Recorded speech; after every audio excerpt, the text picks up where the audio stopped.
All right, today we're cracking a medical mystery. And this one, it happens right inside your own joints. We are decoding gout. Okay, so picture this. You wake up one morning and your ankle is just on fire. It's red, it's swollen, and the pain is absolutely excruciating. Your mind is racing, right? Did I sprain it? Is it some kind of infection? What do you think it is? Well, whatever you just thought, hold that thought, because figuring this out is way more complex and a heck of a lot more critical than you might realize. So, our case begins with that acute, searing pain. And why is it a mystery? Because our culprit, gout, is a masterful imitator. It's this type of inflammatory arthritis that is so good at pretending to be other things, which makes it a real diagnostic headache. So, a clinician can't just jump to conclusions. No way. First, you've got to line up all the potential suspects. And just look at this lineup. Gout, our main suspect, is the imitator, but it keeps some really dangerous company. You've got pseudo-gout, which is kind of like its twin. You have rheumatoid arthritis, another one known for its flare-ups. And even just plain old trauma, which can be a total red herring.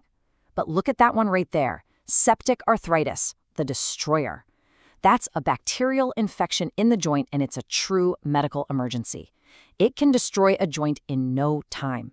So job number one, before anything else, is to rule that one out, and you have to do it fast. Okay, so once we've considered the suspects, we need to search for actual evidence. A physical exam alone just isn't going to cut it. We need to go deeper. And right away, we hit our first big plot twist. You might think, let's get an x-ray. But in the early stages of a gout attack, that x-ray can come back looking completely normal. And this is a huge trap. You absolutely cannot be reassured by a normal x-ray early on. It tells you almost nothing. We've got to look for more subtle clues. So what are we really looking for? We're hunting for this thing called a tophus. You can think of it as this little clump, a mass made of uric acid crystals. At first, it's totally silent, building up around the joint. But over time, this is the bad guy that literally erodes the bone from the inside out. Okay, so as these tophi do their dirty work, they eventually start leaving evidence behind. They leave a signature on the x-ray that's as good as a written confession.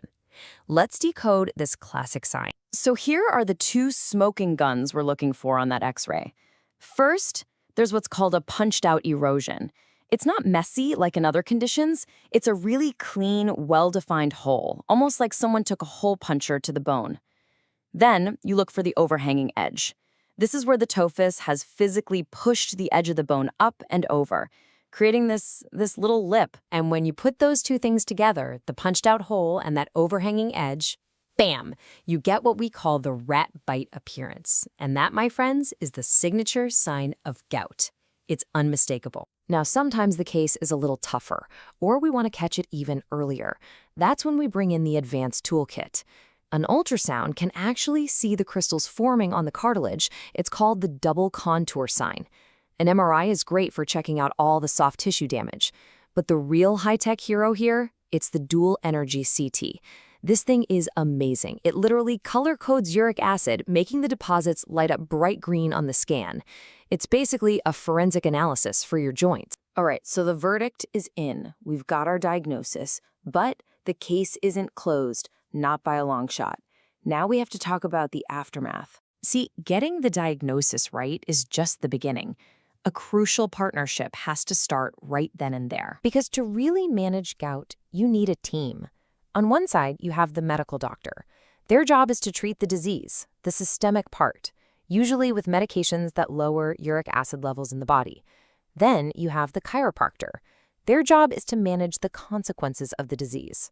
We're talking about the pain, the joint dysfunction, and all the biomechanical problems that come from, limping around and compensating for that sore joint. They have different roles for sure, but they are both working towards one single goal. And that goal is simple: making sure that you, the patient, get the most accurate, timely, and effective care you possibly can. When everyone works together, the patient wins. It's as simple as that. So we've cracked the case of gout. But it really makes you think, doesn't it?